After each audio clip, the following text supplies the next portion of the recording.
Y bueno, voy a pedirle a nuestra productora que se ponga en contacto con Junior para que nos dejen desde lejos así una imagen de la casa, porque quiero tener esa casa para recibir a nuestra invitada de hoy, es Minú Tavares Mirabal. Minú está con nosotros esta mañana, ella es presidenta del Partido Opción Democrática, ha sido diputada de nuestro país, política reconocida. Así que te agradecemos mucho, Minú. Buenos días, ¿cómo estás? Muy buenos días. ¿Qué te parece ese nombre, la Casa del Sabor? ¿Qué sabor es ese?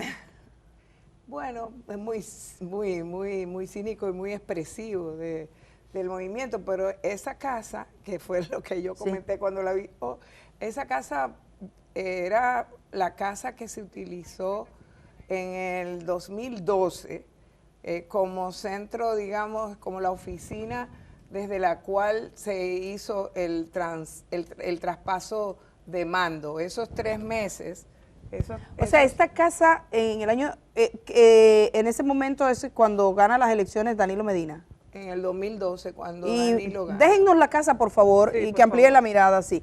Y entonces, ¿para qué era que se utilizaba la casa? Bueno, era un centro de reunión. Yo fui una vez porque yo formaba parte de la Comisión de Relaciones Exteriores de la Cámara de Diputados y estábamos discutiendo. O sea, tú habías estado en esa casa. Yo fui porque estábamos discutiendo que se aprobara que se aprobara la ley del Ministerio de Relaciones Exteriores, y había una discusión. Y me dijeron, va a ser la reunión en esa casa, y fue un grupo de personas de la Cancillería, del Congreso, del equipo. O sea, ahí no vive nadie, ¿es así en o ese hay momento familias? era una oficina, o sea que yo no... es Pero la ¿y a quién única vez que pertenecía la oficina? No Entonces, tengo idea, me dijeron la reunión va a ser ahí, y entonces... en el año 2012. En el 2012. O Y, sea, y estaba igual como está ahora, pintada igual. se y todo. veía muy similar. Sí. Esta casa ha sido identificada como centro de recepción de millones y millones. Pero bueno, no tienes idea de quién era la casa, No, pero... no tengo idea y no la había visto más nunca, o sea, ahora la vi. Y de por una eso vez la le reconociste. dije, pero en esa casa estaba una oficina de transmisión para el periodo de transición del 2012. ¿Y el traspaso de mando que mencionó? No, eso era la Transición, transición. la La transición entre entre mayo y agosto del 2012, Cuando los equipos fuiste, de transición. Cuando fuiste, ¿quiénes estaban ahí? Era una reunión. Estaba Danilo, estaba Tony Isa, que tenía un poco la defensa contraria con respecto al tema, porque era de Hacienda, estaba Gustavo Montalvo. Era una oficina, un centro de reuniones para la conformación del gobierno del 2012. Eso era esa casa. Vaya novedad con importante. respecto a la casita, que ahí le pusieron la Casa del Sabor. Jamás supiste de esa casa, pero cuando te dijeron era como que era una oficina de que se estaban organizando los trabajos. Era una oficina en la que se estaban organizando. Y dentro, cuando entraste, la utilería no era de una vivienda, sino de una oficina. Era una oficina, sí. Estaba habilitada como oficina. Señores, como son las cosas de la vida, Minú. Minú, bueno, tú fuiste parte del Partido de la Liberación Dominicana. Ahora que ves todo esto, lo que ha venido con el tiempo. Bueno, esa fue la última vez que yo me reuní con Danilo Medina. La última vez que te reuniste con Danilo Medina fue en la casita. En la casita del En el Sabor. 2012. O sea, después del 2012 ya no te reuniste con él. Nunca más. ¿Tú saliste del PLD en qué año En fue? el 2014. 2 años después. Entonces, jamás te reuniste con él, ahí lo viste ese Ahí día. lo vi. Bueno, lo vi en actividades en Sí. el Congreso, en la rendición. Pero reunirte a trabajar. Nunca jamás. Miren qué coincidencia de la vida. Entonces, tú ahora que estabas escuchando del expediente Calamar y que se mencionaba la casita, no la vinculabas porque no había visto la imagen. No. Te llegó cuando viste la imagen. Y te hice el comentario casualmente. Hiciste los te comentarios, llegó, me dice, en esa pero yo casa conozco está". esa casa. Minú, ¿conocías el partido? ¿Te sorprende algo de lo que ha pasado? ¿Qué piensas de todo esto? ¿Cómo te sientes cuando lees? Tú eres política. Sí. Y en algún momento también soñaste juntos, caminaste juntos. Bueno, uno siempre no deja de sorprenderle este tipo de escándalos de esta naturaleza, de despojo de lo público, y yo quiero recordar que yo me fui precisamente del PLD por denunciar ese tipo de escándalos, jamás de esta magnitud, pero que ya parecían, porque ahora que yo lo veo me parece chiquitico. Estábamos hablando en ese momento de 500 millones de pesos que yo denuncié que se estaban ofreciendo en el Congreso para que se aprobara lo de Punta Catalina con el argumento. Y te cayeron arriba. Con el argumento de que debía usar, que ese dinero se iba a utilizar para que nosotros pudiéramos reelegirnos, y yo me negué. Entonces, sí, es doloroso, y sobre todo es doloroso porque estamos hablando de uno de los males más terribles que vive nuestro país, que es el de la impunidad. Y de la impunidad, y debo empezar diciendo que la impunidad no solo se refiere a la corrupción.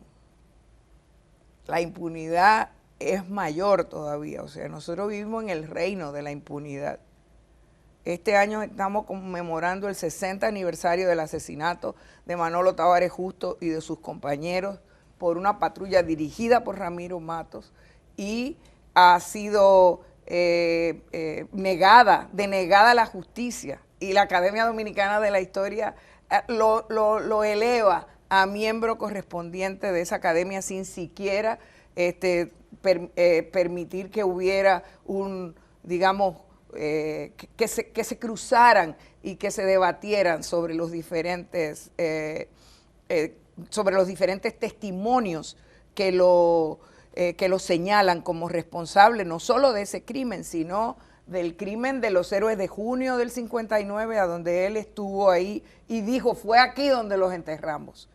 Y luego de Manolo Tavares y sus compañeros, hechos prisioneros, y que se les había garantizado la vida por el gobierno de facto, el gobierno que había dado un golpe de Estado, y luego también como prisionero en un crimen de guerra a Francisco Alberto Camaño, por decir, ¿no? O sea que, y aquí no pasa nada. Por eso nosotros en esa conmemoración hemos decidido que el lema de la conmemoración es 60 años de impunidad. Sí. 60 años de impunidad. Porque nos duele muchísimo todo lo que se roba y nos tiene que doler. Pero ¿cuánto vale un héroe nacional? ¿Eso lo reconocen los historiadores? Porque usted menciona la palabra impunidad, y tal vez algunos historiadores digan, bueno, yo no puedo ser juez de esta persona, Ramiro Matos. No, pero nadie les ha pedido que sean jueces. ¿Cuál papel lo que se les ha jugar? demandado es que tengan un comportamiento ético, que sean historiadores. Porque si fuera así, entonces, pues, como han dicho algunos otros historiadores que sí han denunciado el caso, entonces podrían poner ahí a Trujillo como miembro de la academia, o a Licinio Peña, que escribió algunos libros. Escribió algunos libros que se vendían aquí todavía. Exactamente. Entonces hace falta ética en esas personas que trabajan con la historia aquí en República Dominicana. Bueno, yo creo que afortunadamente el tema se ha podido debatir. Nosotros mandamos una carta en diciembre a la academia y nos respondieron simplemente diciendo que ellos le creen a Ramiro Matos, porque no es otra cosa lo que hicieron. Y un señor que además escribe ahora y manda, tiene una memoria muy selectiva, ¿verdad? Porque cita, por ejemplo, cartas de Cordero Michela, donde cita una frase que a él le conviene, pero luego no cita lo demás. Entonces, yo creo que aquí eso forma parte de todo un plan de fusilamiento moral de esos héroes.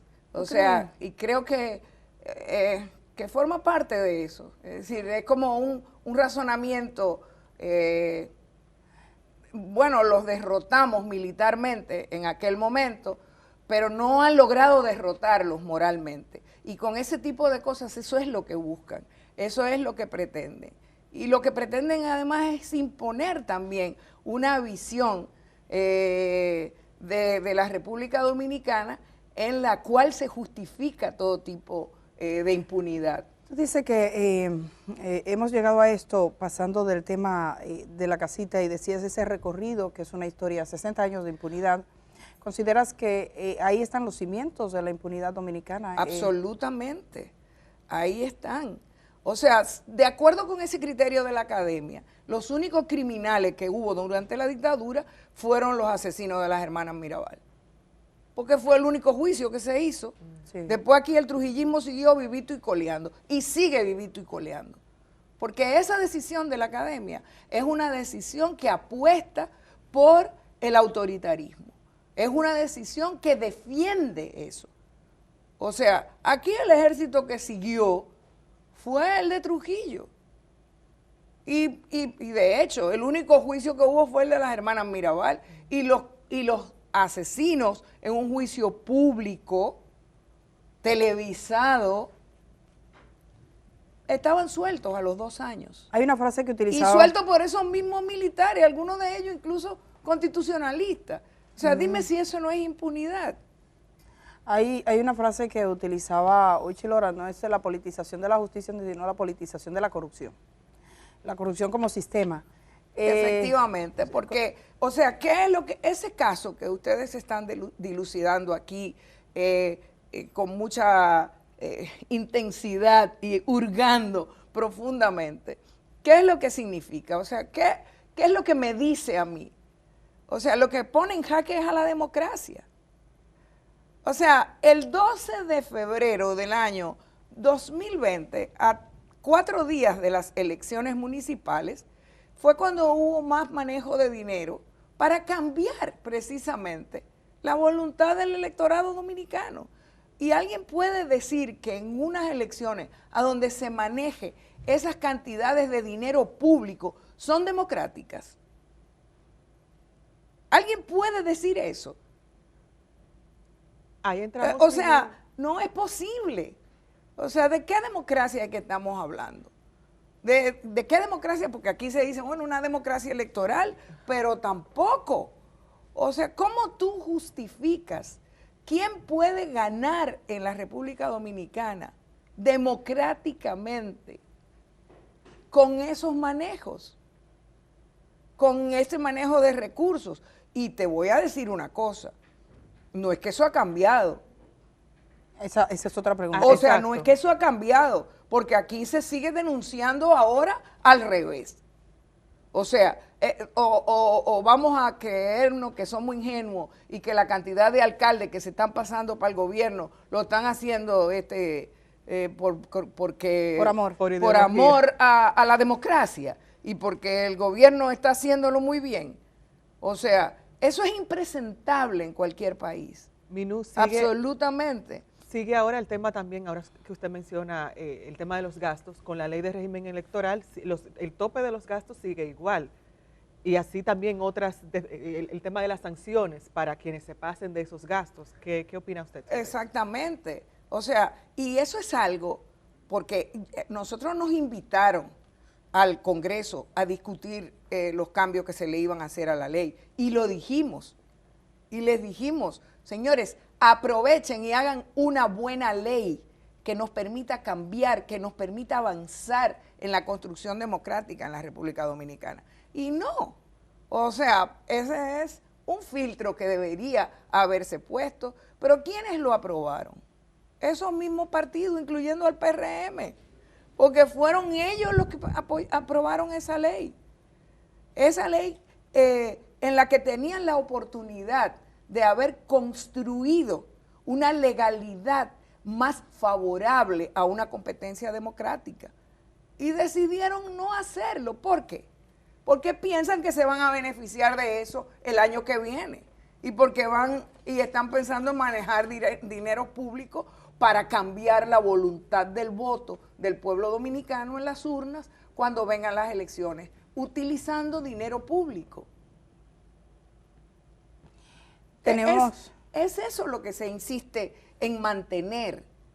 Entonces tú te preguntas, ¿cuál es la transformación? ¿Cuál es el cambio de que se habló? ¿No crees que hay un cambio real?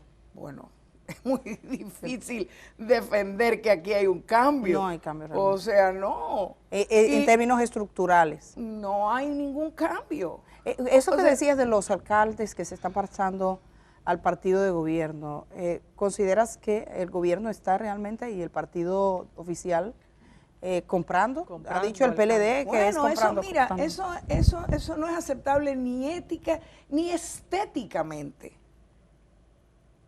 O sea, yo no sé si los está comprando. Lo que sí yo sé es que cuando se cambian les dan mayor presupuesto para que trabajen en las alcaldías. Porque tengo varios... ¿Se tiene evidencias de eso? Tengo varias evidencias. O sea, bueno, les aumentan el presupuesto, les resulta más fácil, les facilitan la cosa. Y eso es utilizar dinero público para beneficio particular. Quiere decir que nosotros tenemos un gran sesgo para tener una equidad en términos electorales incluso, porque el que está en el poder va a aprovechar las circunstancias de estar en el poder.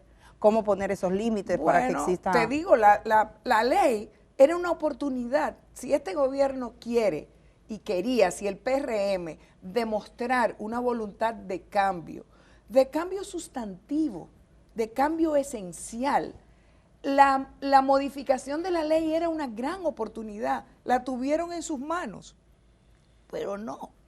Promovieron dejar los mismos privilegios para los partidos mayoritarios, que finalmente nada más que benefician a los que están en el gobierno, porque nadie puede competir con el Estado Dominicano, con quienes lo manejan. O sea, aquí estamos hablando de las elecciones de febrero del 2020. Y yo pienso de verdad que he escuchado muchas veces a los PLDistas decir que si se hubieran celebrado ellos ganaban. Y probablemente hubiera sido así. Y probablemente la historia hubiera sido otra si no ocurre el desaguisado de la Junta Central Electoral en febrero del 2020. O sea, vale la pena preguntarse, o sea, porque esos recursos se usan para eso. Por supuesto que se quedan, ¿verdad?, los menudos entre quienes manejan esos recursos, como estamos viendo ahora, gente devolviendo 2,000 millones de pesos. O sea,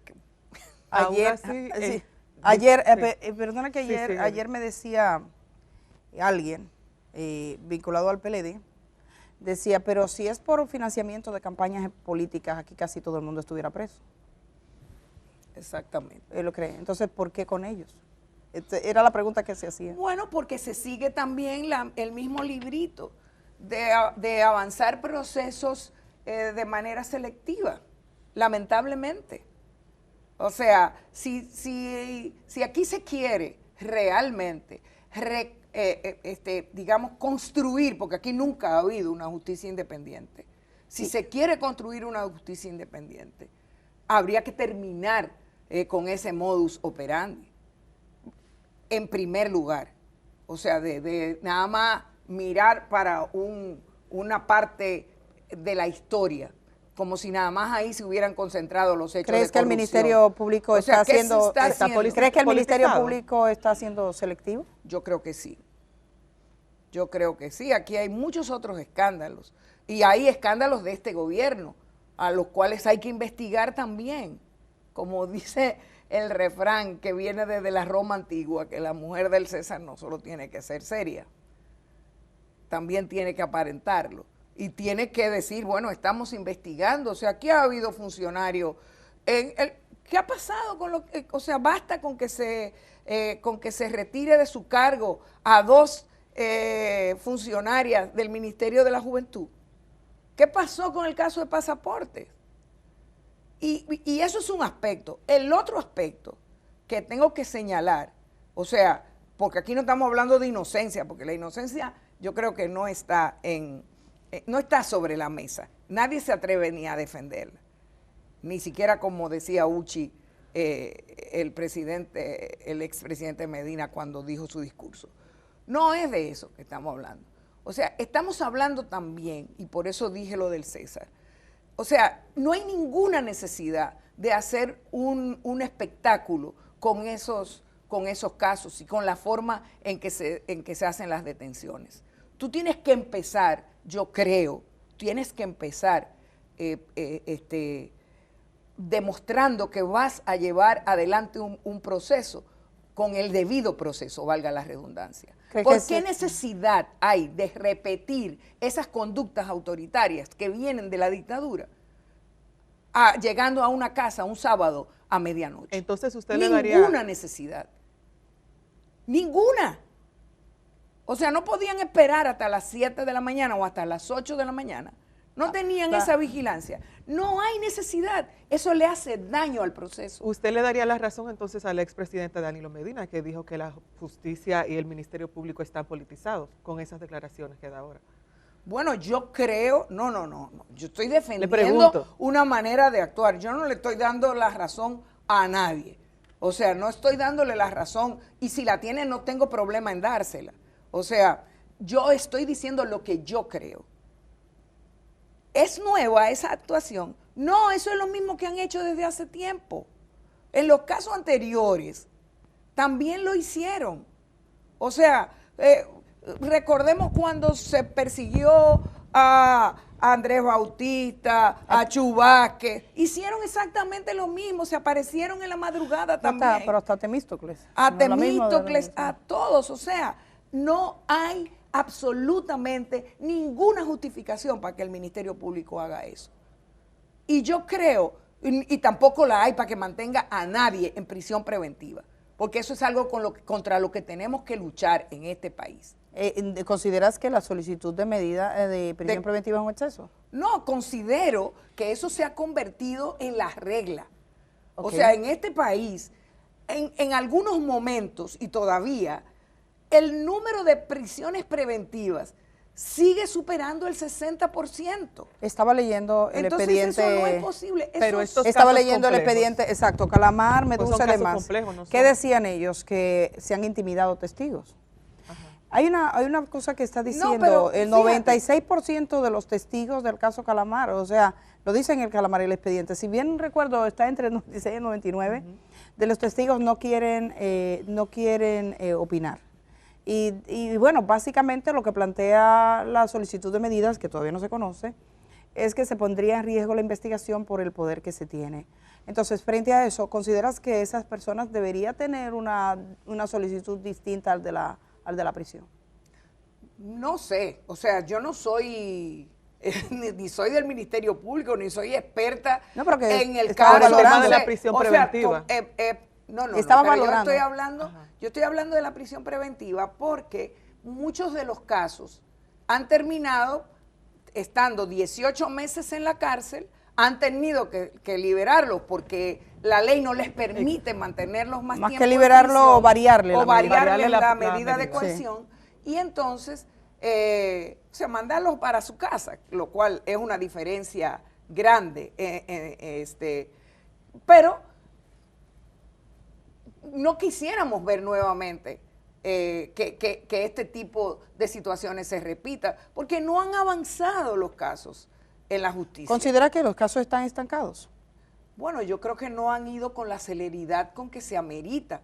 O sea, no es posible mantener a alguien 18 meses en prisión y que todavía el juicio esté en el nivel en que está. Y eso es algo que necesariamente hay que mejorar en la República Dominicana, por lo que hay que abogar, porque aquí terminamos sintiéndonos casi satisfechos con decir, bueno, al menos se pasaron 18 meses ahí esperando, porque nadie duda de la culpabilidad. Entonces, lo que yo estoy diciendo, y lo hago con mucha responsabilidad, porque me duele, porque me preocupa, porque yo creo que no hay democracia sin justicia independiente. Y esa es la base. Hay que construirla, esa es la base de todo. Y esa es la base, dices, y quiero ser bien precisa en eso, por lo que has dicho. ¿Consideras que el Ministerio Público de hoy no es independiente? No es independiente. O sea, no es independiente. ¿Por qué? Porque fueron nombrados por el presidente de la República. La única manera de que haya un Ministerio Público independiente es que se nombre con otro método. ¿Crees en la O sea, que consigna, crees en la realmente- consigna del presidente de que dice yo no me meto en eso y no he nombrado una integrante del partido y ella que resuelva? ¿Crees que eso no es suficiente? Definitivamente no es suficiente. O sea, yo abogo por un ministerio público independiente de verdad. hay una propuesta para eso? Exactamente, habría que cambiar la Constitución. Es más, es que es necesario que se revise eso. Ahora, es muy relevante lo que estamos hablando. Las decisiones que hoy toma el Ministerio Público, ¿cree que tienen la incidencia política de quien escogió a la Procuradora General de la República? Dígase Luis Abinader. No, yo no puedo decir eso. No tengo elementos para decir eso, pero la realidad concreta de los hechos es que tenemos un Ministerio Público que ha sido designado por uno de los poderes del Estado. Por lo tanto, no puede ser independiente. ¿Crees que está, pero eso tiene una expresión en el trabajo cotidiano?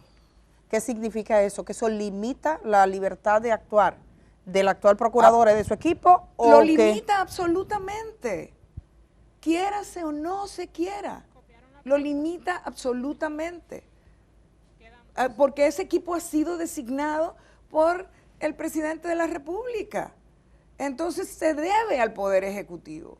Y las señales que te da con los procesos que lleva, entonces, ¿cree que está respondiendo al Ejecutivo? Yo creo que para que, digamos, pudiéramos decir que está actuando con absoluta independencia del Poder Ejecutivo, deberían estarse estudiando estos casos de la actualidad también y estarse sometiendo. O sea, pero es un tema en el que tenemos demasiado por andar, demasiado por caminar y que no puede por ningún gobierno y por ningún periodo de gobierno seguir siendo postergado. Porque si no, nos vamos a estar encontrando otra vez dentro de algunos años con el sometimiento de los casos actuales. No podemos estar conformándonos con los escándalos. Nosotros necesitamos procesos judiciales que culminen, que no solamente les demos importancia por cómo empiezan, sino por cómo terminan.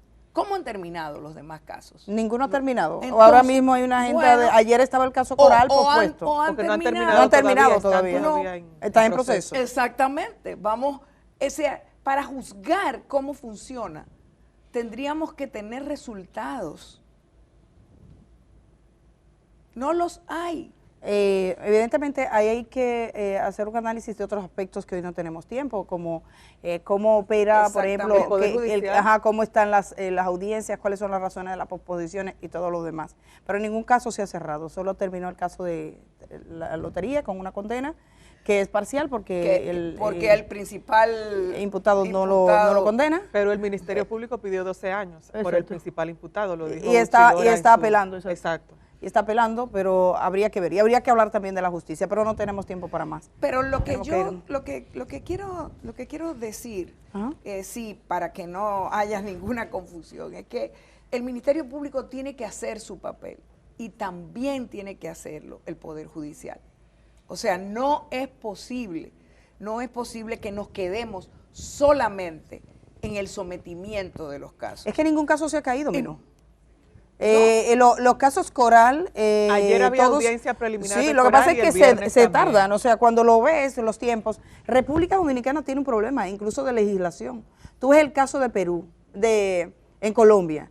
En Colombia matan a un fiscal paraguayo. Y en 3 meses ya se sabe la condena de todo el mundo. Aquí no funciona así. Pero eso es tema de otra conversación porque es más larga. Lamentablemente tenemos que irnos a la pausa. Bueno, no nos podemos cansar tampoco. Sí. Por eso yo sigo también en la política. Por supuesto. Por eso estoy en Opción Democrática. Gracias, porque Mino. creo que hay otras propuestas que se deben y se tienen que hacer a este país. Gracias a Minu Tavares. Vamos a la pausa y regresamos de una vez. Señor director, todo suyo.